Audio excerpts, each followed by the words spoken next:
नमस्ते। संत मलुकदास जी के बारे में ओशो ने कही हुई एक बहुत सुंदर कथा है। एक बार संत मलुकदास प्रवचन सुन रहे थे। जब वो संत नहीं बने थे तभी प्रवचन में जो प्रवचनकार थे उन्होंने ये कहा था कि देने वाला तो राम है, राम ही सब देगा। साधारणतः हम प्रवचन सुन के अपने अपने घर पे चले आते हैं, थोड़ी बात याद रहती है, थोड़ी भूल जाते हैं। मलुकदास मलुकदास थे, कुछ अलग थे। प्रवचन से निकलने के बाद उन्होंने सोचा, अगर देने वाला राम ही है तो वो देगा। मैं ढूंढता हूँ, अगर इनकी बात सच है तो वो देगा। मैं देखता हूँ, उसे टेस्ट करने, उस चीज़ को। साधारणतः कोई ऐसा टेस्ट नहीं करता। उस चीज़ को टेस्ट करने वो चले गए जंगल में।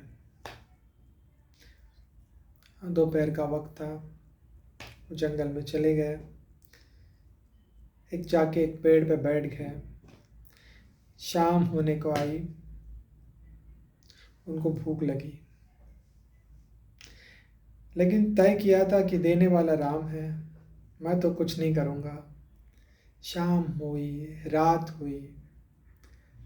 रात के कुछ 9-10 बजे उन्होंने देखा कि एक बहुत बड़ा कारवां आ रहा है जंगल के रास्ते से, और उसी पेड़ के नीचे आके रुकता है। और उसमें से बड़े बड़े बड़े बड़े आप कह दीजिए उसको, भोजन की थालियाँ, भोजन के बक्से निकलते हैं। और वो कारवां जो रहता है वो किसी बहुत अमीर आदमी का रहता है। तो उसकी रक्षा करने वाले, उसके साथ के लोग सब भोजन के लिए बैठ जाते हैं। भोजन की तैयारी होती है, तरह तरह के व्यंजन, थालियाँ सज जाती है। थालियों में तरह तरह के व्यंजन, उसकी सुगंध मलुकदास जी को पेड़ के ऊपर तक आती है। भूख तो बहुत लगी है, बहुत ही ज़्यादा, मगर देगा तो राम। और पेड़ के ऊपर हूँ मैं, बट राम देगा मुझे।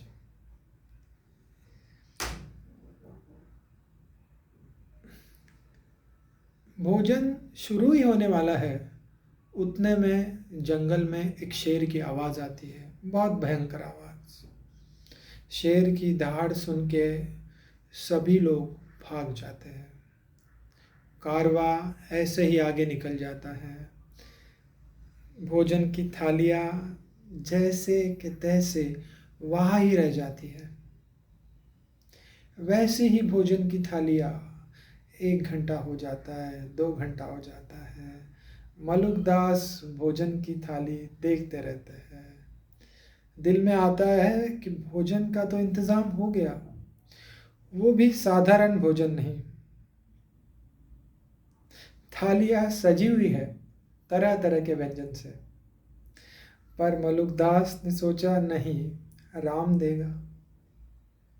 वो है तो वो देगा, पेड़ पे ही देगा। मैं पेड़ से नीचे नहीं जाऊंगा। थोड़ी देर बाद वहाँ पे डाकू आते हैं। डाकुओं की बड़ी टोली आती है और देखती है कि तरह तरह का व्यंजन, जो कि डाकुओं के नसीब में नहीं होता है। तरह तरह का व्यंजन है, वो देखते ही खाने का मन होता है। कुछ डाकू जैसे ही उसे छुएंगे तो उनका सरदार रहता है, वो कहता है कि नहीं, छूना नहीं, ये राजा का करा कराया है, इसमें जहर होगा। इतना सुंदर भोजन और जंगल में आज तक नहीं देखा। और थालियाँ सजी है और लोग नहीं है, आज तक नहीं देखा। ज़रूर ये राजा ने हमें पकड़ने के लिए कुछ तो किया होगा। मलुकदास चुपचाप ऊपर से देखते रहते हैं कि क्या चल रहा है। डाकुओं का सरदार बोलता है कि छूना मत, खाना मत इसको, इसमें जहर होगा, और देखना यही कहीं कोई तो छुपा होगा जो देखता होगा, देखो ढूंढो उसे। सभी ढूंढने लगते हैं। उतने में उनकी नज़र जाती है मलुकदास पे, जो कि पेड़ पे ही रहते हैं, ऊपर ही। सरदार बोलता है, देखा मैंने कहा था ना आपको, पकड़ लाओ उसको, नीचे लाओ उसको। तो लोग बोलते हैं, तू नीचे आ, तू नीचे आ, ये राजा का करा कराया है। मलुकदास ऊपर से कहते हैं कि देखो ना, ये राजा का किया कराया है, ऐसे ऐसे हुआ, कारवां गुजरा, लोग खाने को बैठे, शेर की आवाज़ सुन के वो यहाँ से भाग गए। उनको यकीन नहीं होता, पर मलुकदास की बातों में दम होता है। सरदार कहता है, ठीक है, तुम नीचे नहीं आओगे, हम ऊपर आते हैं।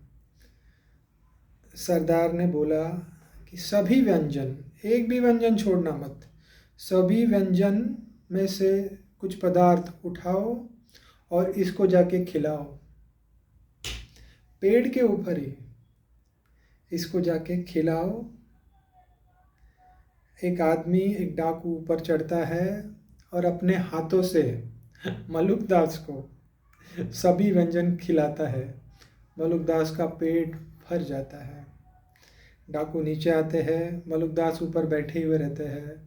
मलुकदास को कुछ नहीं होता। ये देख के सभी डाकू खाना खा के निकल जाते हैं। उस क्षण मलुकदास को एहसास होता है कि क्या हुआ। उस क्षण उनके मुंह से पद निकलता है कि अजगर करे न चाकरी, पंछी करे न काम। अजगर अजगर करे न चाकरी, पंछी करे न काम, दास मलुका कह गए सबका दाता राम। धन्यवाद।